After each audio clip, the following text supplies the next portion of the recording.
harusnya sudah teredukasi. Bahwa kita semua meskipun kita sempat berbeda tapi kan kita sudah kesepakatan kita selesaikan saja. Toh sudah ditutup dan sebagainya dan ada batasan asal tidak menggunakan simbol-simbol budaya. Itu udah clear gitu. Rendang babinya silahkan saja. Kalau saya harus menambahkan harus ada informasi bahwa itu tidak halal. Itu harus menurut saya ya. Jadi menurut saya sekarang ini sudah selesai gitu. Masalah-masalah di negeri ini masih banyak ada penyakit mulut dan kuku masih melebar kemana-mana, jadi belum tertangani. Jadi jangan dihabiskan energi kita untuk mengurus yang seperti ini. Dan kepada tokoh-tokoh yang terhormat, ulama dan sebagainya, marilah memberikan informasi atau narasi yang menentukan. Juga memancing kegaduhan. Tapi Pak Rudi tadi sempat menyinggung ya tokoh seperti Fadlizon sangat amat disayangkan ketika berkomentar di media sosialnya mengenai kalau babi Ambon. Ya bagi saya sih memang Mas Fadlizon memang begitu. Kayaknya dia untuk pansos begitu gitu loh. Jadi saya nggak ngerti. Jadi memang genetikanya beliau memang begitu gitu. Nggak apa-apa, tapi itu kan membuat kita jadi sering tertawa untuk melihat kelucuan Mas Fadlizon. Tapi kita harus berusaha untuk meluruskan. Meskipun saya berharap sebetulnya sebagai anggota dewan gitu ya, pernah jadi wakil ketua dewan, dia harusnya bisa mengendalikan diri dan menyejukkan. Apalagi kalau nggak salah beliau kan ketua Ikatan Keluarga Minang gitu. Betul. Jadi jangan membuat dia mendegradasi atau mencederai kewibawaan suku Minang gitu, menurut saya. Pak Rudi, kebetulan saat ini kita sudah terhubung dengan Bang Fadlizon, anggota DPR fraksi Gerindra. Kita sapa dulu, selamat malam. Assalamualaikum. Selamat malam, Assalamualaikum warahmatullahi wabarakatuh. Oke, Bang, tadi sempat disampaikan juga oleh Bang Rudy Kamri, Bang Fadlizon, jangan kemudian dianggap membuat gaduh pernyataan Anda ini. Bang Fadlizon, respon Anda? Yang membuat gaduh itu adalah yang bikin rendang dengan babi, itu yang bikin gaduh. Jadi logikanya jangan terbolak-balik. Saya sebagai Ketua Umum Ikatan Keluarga Minang, banyak sekali mendapatkan aspirasi bahwa itu telah merusak citra kuliner Minang yang halal. Jadi setiap kuliner itu kan satu produk kebudayaan dari daerahnya masing-masing. Dan itu yang harus dihargai. Bayangkan kalau nanti kuliner di Aceh, kuliner di Timur Tengah yang halal, sedikit juga kayak begitu. Kayak apa hebohnya gitu ya. Jadi itu setiap kuliner itu ada attachment budayanya. Apalagi budaya Minang itu berprinsip adat basandi sarak, sarak basandi kitabullah. Itu udah harus diakui sebagai kenyataan budaya. Jadi bukan, kalau tadi siapa saya nggak kenal juga Rudy Kamri ini siapa, ya. Tapi kalau pansos, apanya yang pansos? Ya menurut saya Anda pansos Mas, karena untuk apa? Anda itu kan ketua apa ya, anggota DPR tidak menentukan. Nah pertanyaan saya gini, Mana pada Anda ini, Anda itu wakil rakyat, apakah boleh nggak rendang babi boleh atau tidak? Apa? Rendang Tidak babi boleh atau Kalau tidak? itu disebut masakan Minang, masakan Padang. Rendang babi boleh atau tidak? Itu banyak yang memprotes warga Minang. Loh, Misalnya kalau masakan jawab Aceh pertanyaan sama, saya, rendang babi boleh atau tidak? tidak boleh. Kenapa tidak boleh? Sudah Untuk ada dipasarkan. Kalau klarifikasi dikonsumsi dari sendiri, Mbak silakan. Irma Caniago, dari Pak Asir boleh, asalkan tidak Ada dijual di keberatan dari rumah makan masyarakat. Minang. Oke, kita dengarkan Ada penjelasan. keberatan dari masyarakat Minang. Nah, boleh nggak keberatan masyarakat Minang? Saya tanya sama Anda. Boleh nggak? Keberatan apa? Kan sudah Ya, dijawab keberatan, juga oleh karena Mbak itu bahwa adalah asal produk tidak menggunakan budaya. simbol-simbol budaya Karena Minang. itu merusak Tapi citra. masalah rendang Karena babi itu tidak merusak ada citra masalah. budaya Minang. Di Malaysia Kuliner sudah itu ada adalah sebuah rendang produk. babi juga secara kalengan. Anda diam saja. Produk kuliner itu adalah produk suatu budaya, ada attachment-nya. Ada yang keberatan. Kalau tidak keberatan tidak apa-apa. Tapi Bapak banyak Dizon. sekali yang keberatan. Ya, nah, Bang. apakah mereka yang banyak keberatan itu tidak boleh didengar? Ya, Bang Fadlizon, ini masyarakat Minang yang mana yang keberatan? Karena di sini tadi Mbak Irma Caniago, kemudian ada Pak Hasril juga menyampaikan tidak ada yang keberatan, hanya menyesalkan saja. Begini, ini soal Dia kalau konsumsi sendiri, silakan saja. Tetapi saya menerima banyak aspirasi dari warga IKM yang jumlahnya juga banyak sekali di seluruh Indonesia. Oke. Bahkan mereka mau melakukan gugatan hukum, gitu ya. Maksud Bang Nah, Fadli tadi merusak citra ini apa Bang tadi Bang? Diperjelas. kan produk Minang itu, produk kuliner Minang itu dikenal halal. Kehalalannya itu menjadi salah satu ke citra yang selalu melekat gitu pada masakan Minang dan pada beberapa daerah. Pada beberapa daerah lain tidak ada masalah. Itu biasa-biasa saja. Misalnya kalau masakan di Bali itu biasa. Atau masakan di Jawa karena sudah heterogen. Masakan di mana gitu. Tapi pada produk budaya Minang ada yang keberatan. Karena citra halalnya itulah yang menjadi kunci. Karena dia juga produk kultural. Bukan sekedar produk terpisah. Gini Gitu ya. Fadli, kalau begitu, Jadi ada keberatan. rendang itu di ini aja dihak patenkan aja, nggak boleh ada satu manusia yang pun di dunia kita ini mau lakukan. yang masak rendang pakai babi. Kita di mau anu patenkan aja itu. di apa namanya Kalau dia dibikin aja diperjualbelikan, itunya apa namanya Loh di hak iya, patennya. kalau dia Sepanjang itu nggak ada hak diperjualbelikan paten, ya nggak bisa juga kita melarang orang untuk memakan itu karena yang menjual bumbu rendang itu di seluruh pasar di Indonesia banyak. Oke, kita dengarkan Bang Fadlizon, Mau silakan. dipakai apapun bumbu rendang itu mau dipakein ke babi, ke Iya. anjing, apa mungkin kita bisa Silakan. bisa Bang Fadli. bisa larang kan nggak bisa Sendiri. juga. Sekarang begini kan, kita tuh bermasyarakat kan bukan sendiri. Kalau mau dikonsumsi sendiri silakan saja. Tapi ketika bermasyarakat, kemudian diperjualbelikan umum di dalam satu app store yang umum, ada keberatan dari pihak lain, wajar nggak keberatan itu? Kan wajar saja. Ini akan ditarik ke aspek hukum, maksud Anda apa, Bang Fadlizon? Ada sejumlah orang saya termasuk yang moderat lah melihatnya gitu. Tetapi ada juga sejumlah orang yang menginginkan ini harus dilakukan satu pendekatan hukum di dalam hal ini. Karena ini merusak citra dari kuliner Minang yang halal tadi gitu ya. Jadi bagaimana Gordon Ramsay saja datang Bung Fadli. Halo? Halo, izin Bung Fadli.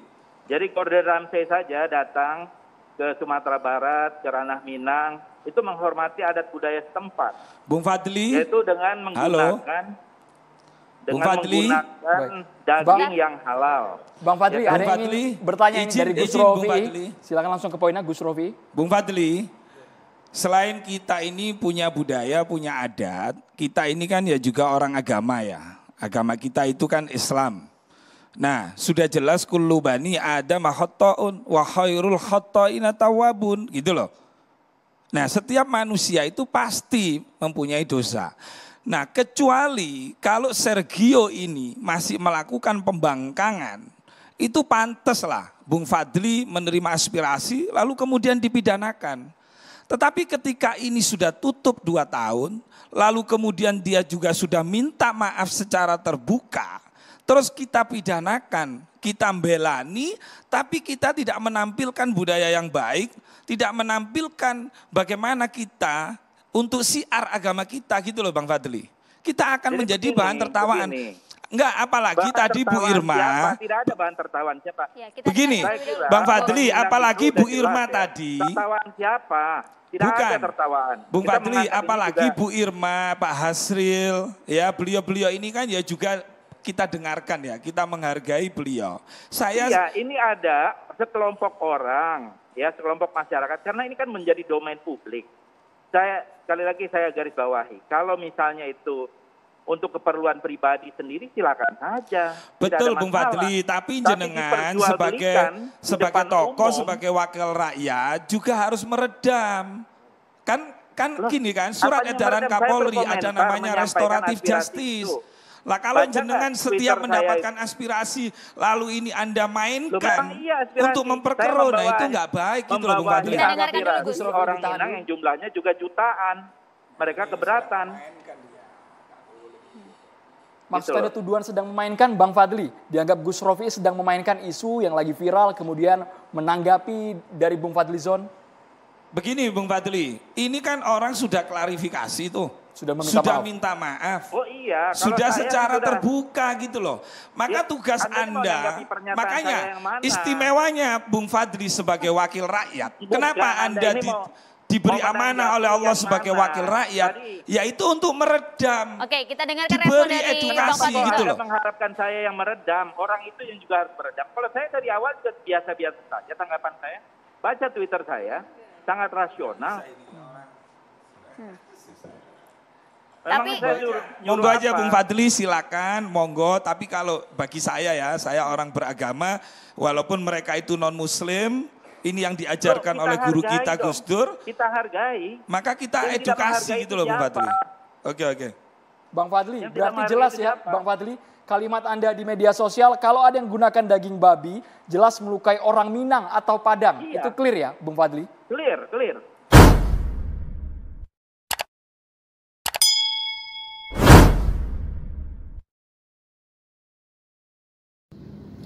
Jadi menurut Fadlizon, tadi kita dengarkan bahwa sebagian orang Minang tetap ngotot ingin membawa masalah ini ke ranah hukum. So teman-teman, daripada kita pusing ya dengan pendapat si A, pendapat si B begini, pendapat si A begini, si C begini. Memang pendapat itu berbeda-beda teman-teman. Setiap kepala pendapatnya berbeda-beda. Tetapi teman-teman, bagi kita orang percaya, baiklah kita kembali kepada apa kata Tuhan tentang makanan. Apakah makanan ini diciptakan Tuhan untuk memicu kebencian, perpecahan, permusuhan antar umat manusia? Untuk itu, mari kita lihat teman-teman apa kata firman Tuhan tentang makanan dan minuman. Kita akan melihat Roma 14 ayat 15 sampai 17. Saya akan membacakan untuk teman-teman semua. Sebab jika engkau menyakiti hati saudaramu oleh karena sesuatu yang engkau makan, maka engkau tidak hidup lagi menurut tuntunan kasih.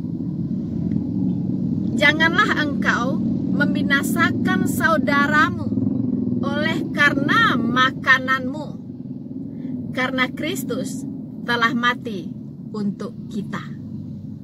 Teman-teman, jangan sampai kita memusuhi saudara-saudara kita sesama umat ciptaan Tuhan, teman-teman, ya, karena apa yang kita makan.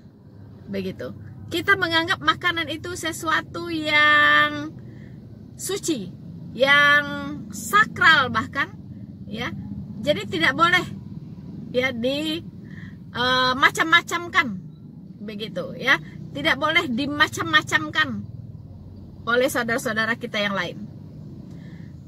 Kalau seperti ini, pasti sudah lama orang Bali marah ketika sapi yang mereka anggap suci direndang oleh orang Padang, teman-teman. Direndang oleh orang Padang, didendeng oleh orang Padang. Harusnya orang Bali sudah lama marah. Tapi mengapa mereka tidak marah? Tetapi mengapa mereka tidak marah, teman-teman? Teman-teman, walaupun orang Bali tidak mengenal Kristus, tetapi mereka mungkin secara akal sehat, ya, secara logika sehat, mereka memahami, mereka paham betul, ya, bahwa apa yang mereka anggap suci belum tentu dianggap suci oleh kelompok lain. Makanya mereka tidak berhak untuk menghakimi atau menjas atau memarahi kelompok lain ketika apa yang mereka anggap suci itu dimakan oleh yang lain. Begitu, teman-teman. So, saudara-saudaraku yang terkasih di dalam Tuhan, sekarang apa yang sedang terjadi? Orang Minang, kata Fadlizon, marah, ya, bahkan ingin membawa si pembuat rendang babi ke ranah hukum. Nah, ini yang tidak diinginkan, yang tidak diperbolehkan oleh Tuhan, oleh firman Tuhan ini, teman-teman. Karena tadi dikatakan, ya, sebab jika engkau menyakiti hati saudaramu, ini saudara sebangsa dan setanah air, teman-teman, ya. Sebab jika engkau menyakiti hati saudaramu oleh karena sesuatu yang engkau makan, maka engkau tidak hidup lagi menurut tuntunan kasih. Berarti orang Padang yang ingin menyeret, ya, saudara sebangsa dan setanah airnya kerana hukum karena membuat rendang babi. Ini memang mereka tidak mengenal kasih, ya. Mereka tidak mengenal kasih, teman-teman. Ini bukan saya yang mengatakan, tetapi firman Tuhan yang berkata demikian.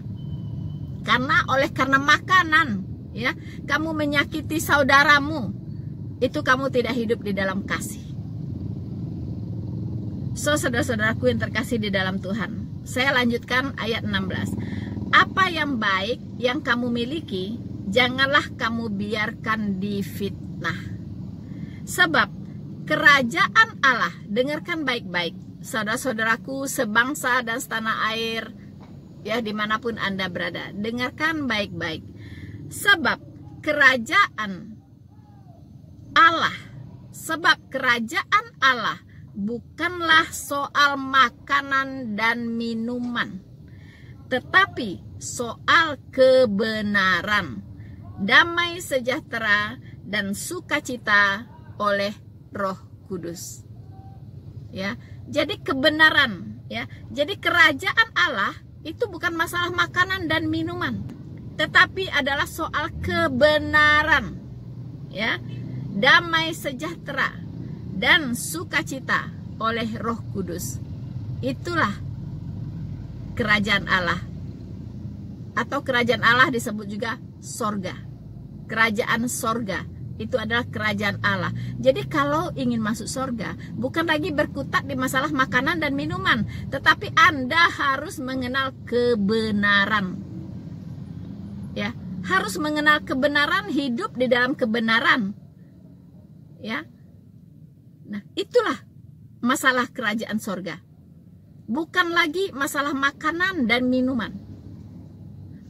Dalam hal ini, Tuhan Yesus jelas mengatakan, ya, karena banyak dilihat di zaman Tuhan Yesus pun itu sudah banyak, ya, orang-orang yang tidak mengenal kebenaran, ya, tidak mengenal kebenaran. Mereka hanya sibuk mengharamkan, menghalalkan, ya kan, sesuatu, yaitu sibuk dengan makanan halal haram, begitu. Di zaman Tuhan Yesus pun sudah ada. Padahal masalah makanan yang dihalalkan, yang diharamkan itu hanya berlaku di perjanjian lama. Karena apa? Karena di perjanjian lama ibadah yang diajarkan oleh Tuhan itu adalah ibadah simbolik, ya, ibadah simbolik. Makanan itu atau binatang itu menyimbolkan simbol, ya. Jadi ada binatang-binatang tertentu yang menyimbolkan sesuatu, ya. Babi saat itu menyimbolkan kenajisan, ya. Merpati menyimbolkan kekudusan. Teman-teman, domba menyimbolkan sang juru selamat. Korban domba adalah korban penghapus dosa. Domba adalah simbol dari Yesus Kristus yang saat itu akan datang, tapi belum datang. Sebelum Kristus datang, maka semua manusia dari Adam sampai manusia terakhir di perjanjian lama itu diselamatkan oleh iman kepada juru selamat yang akan datang. Ya, juru selamat ini saat itu disimbolkan oleh domba. Domba yang tidak bercacat dan tidak bercela. Ini adalah melambangkan kekudusan dari sang juru selamat, yaitu Allah sendiri yang turun ke dunia ini menjadi manusia untuk menyerahkan dirinya sebagai domba sembelihan untuk penghapus dosa. Ya, domba lambang dari juru selamat yang akan datang. Tetapi setelah juru selamat itu datang, maka domba tidak lagi menyimbolkan apapun, teman-teman. Tidak lagi menyimbolkan apapun. Biasa-biasa saja domba ya domba. Anda sekarang potong domba, itu sudah tidak menyimbolkan apapun. Ya, sama dengan babi. Babi waktu itu menyimbolkan kenajisan, tapi hari ini babi tidak menyimbolkan apapun. Ya, tidak menyimbolkan apapun. Nah, mengapa babi waktu itu menyimbolkan kenajisan? Yaitu cara hidupnya, teman-teman. Ya, cara hidupnya yang jorok, mungkin di kubangan dan sebagainya, tidak bersih. Ya, beda dengan domba yang dipelihara, dimandikan, diberikan makanan yang teratur. Tetapi babi saat itu liar. Ya, babi liar yang tidak terawat, ya, yang kumuh. Makanya itu diambil oleh Tuhan untuk menyimbolkan kenajisan. Tetapi babi hari ini lebih bersih dari, maaf, ya, mungkin babi di Bali itu sangat bersih, ya, ada kandangnya. Bahkan babi di Bali itu bisa masuk rumah saking bersihnya. Saya dengar begitu, tapi saya belum pernah lihat, ya. Jadi saking bersihnya. Bahkan peternak babi hari ini itu betul-betul merawat babinya dengan sangat baik, dimandikan, diberi makanan yang bergizi, sangat-sangat bersih. Ya, apalagi di luar negeri, ya. Di luar negeri daging babi itu sangat diminati. Kalau babi itu jorok, atau kalau babi itu misalnya tidak boleh dimakan menurut kesehatan, ilmu kesehatan, pasti orang Eropa tidak akan pernah makan babi. Karena apa? Karena mereka memiliki kesadaran kesehatan jauh lebih tinggi. Ya, pengetahuan mereka akan kesehatan jauh lebih tinggi daripada kita. Bahkan di luar negeri, ya, saya tahu persis karena saya lama di luar negeri, ya. Itu makanan yang di sini menurut kita itu sangat enak untuk dimasak, untuk direndang, ya kan? Yaitu dalaman-dalaman, ya, dari binatang, dari sapi, dari babi, terserah, ya, seperti hati, usus, ya, kemudian jeroan, ya, bagi kita itu enak sekali begitu, ya kan, enak sekali untuk digulai, untuk direndang, untuk dikalio dan sebagainya. Tetapi di Eropa itu dibuang, bahkan anjing pun tidak makan, teman-teman, ya, anjing pun tidak memakan itu, dalaman-dalaman binatang ini. Nah, tapi di sini dijual mahal dan hati sapi sangat mahal, teman-teman. Kalau di Eropa itu tidak dimakan. Ya, usus di sini cukup mahal, ya. Babat, ya, babat, teman-teman, di sini cukup mahal, tapi di Eropa tidak dimakan orang.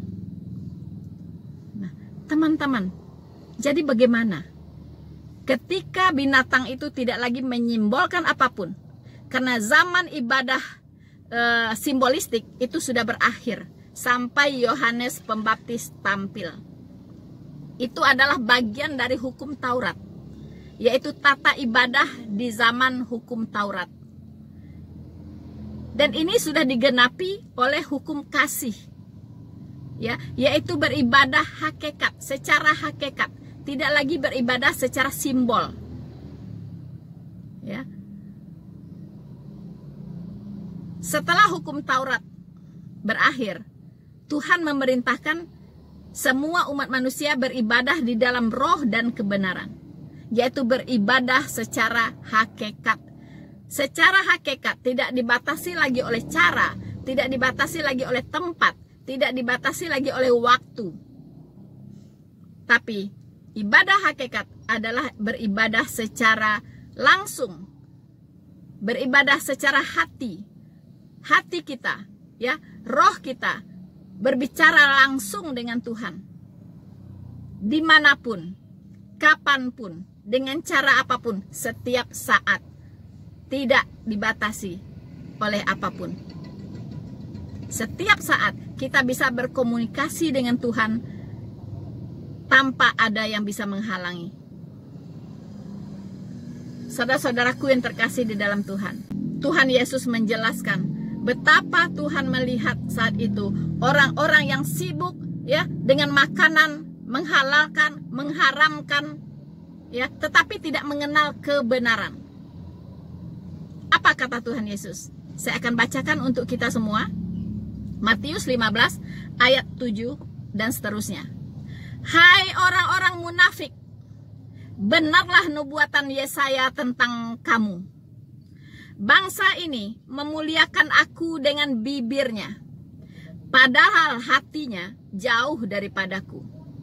Percuma mereka beribadah kepadaku, sedangkan ajaran yang mereka ajarkan ialah perintah manusia. Betul, Tuhan tidak mengajarkan lagi makanan halal, makanan haram, binatang halal, binatang haram. Tidak mengajarkan itu lagi. Karena sekarang umat manusia diperintahkan beribadah di dalam roh dan kebenaran, bukan ibadah simbolik. Ya, ibadah simbolik sudah berakhir di Perjanjian Lama. Teman-teman, Tuhan Yesus menekankan lagi. Lalu Yesus memanggil orang banyak dan berkata kepada mereka, dengarkan dan camkanlah.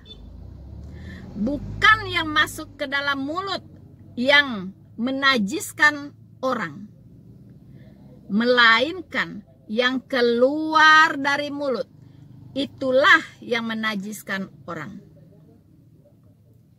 Teman-teman, saya ulangi, dengar dan camkanlah.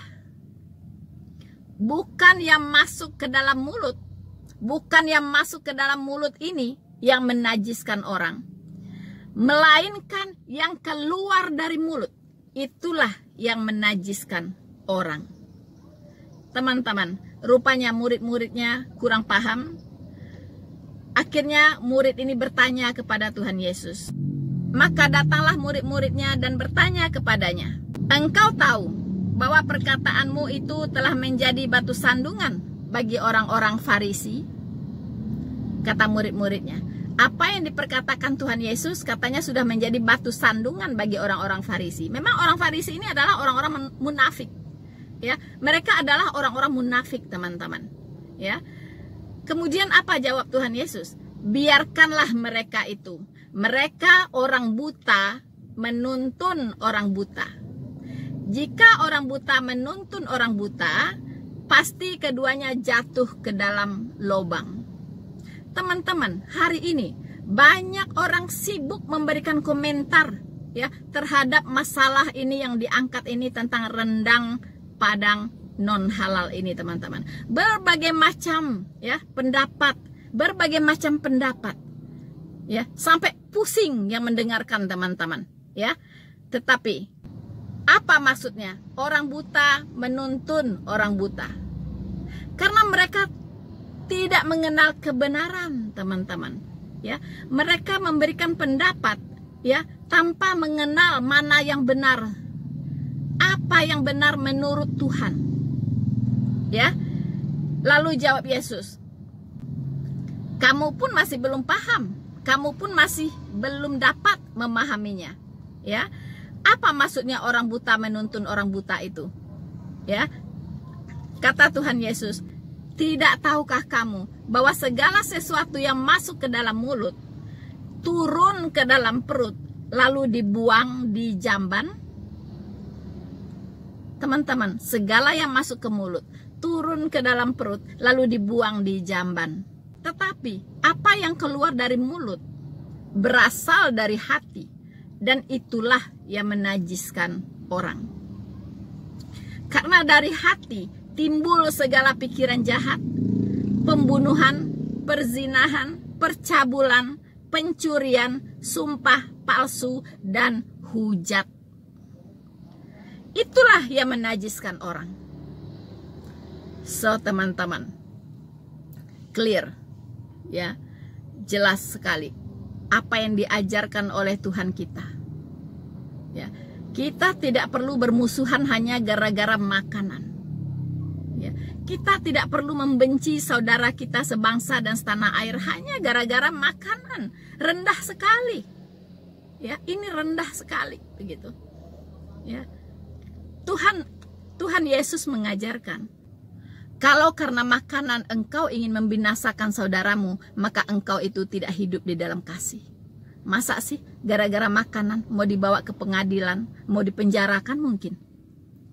Ya kan? gara-gara makanan doang. Kan sudah clear, dia sudah minta maaf.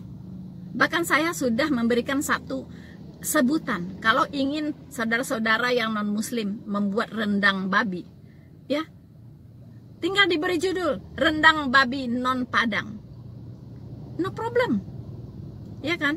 Karena tidak akan ada yang bisa melarang orang mau masak A, mau masak B, terserah. Apa yang dia rasa enak akan dia masak, teman-teman, ya kan? Bukankah daerah-daerah lain juga rela makanannya dicaplok oleh daerah yang lain, ya kan? Makanan khasnya, makanan adat istiadatnya dicaplok. Orang Bali tidak marah ketika sapi yang disucikannya direndang, ya. Orang Bali tidak marah ketika sapi yang disucikan didendeng oleh orang Padang, nggak marah, teman-teman, ya, nggak marah. Kalau mau marah kan bisa, ya. Orang Bali bisa marah loh, ya. Sapi yang dia sucikan dianggap suci direndang oleh orang Padang, ya. Sapi yang dianggap suci didendeng oleh orang Padang, ya kan? Seharusnya orang Bali marah, tapi mengapa mereka tidak marah? Karena mereka mengenal kasih. Walaupun mereka bukan Kristen, mereka mengenal kasih. Jangan heran kalau Bali disenangi oleh seluruh dunia, ya. Seluruh dunia senang berkunjung ke Bali karena mereka masih memiliki kasih walaupun mereka belum mengenal Kristus. Bersama saya, Noverina Solihin, Tuhan Yesus memberkati kita semua. Maranatha.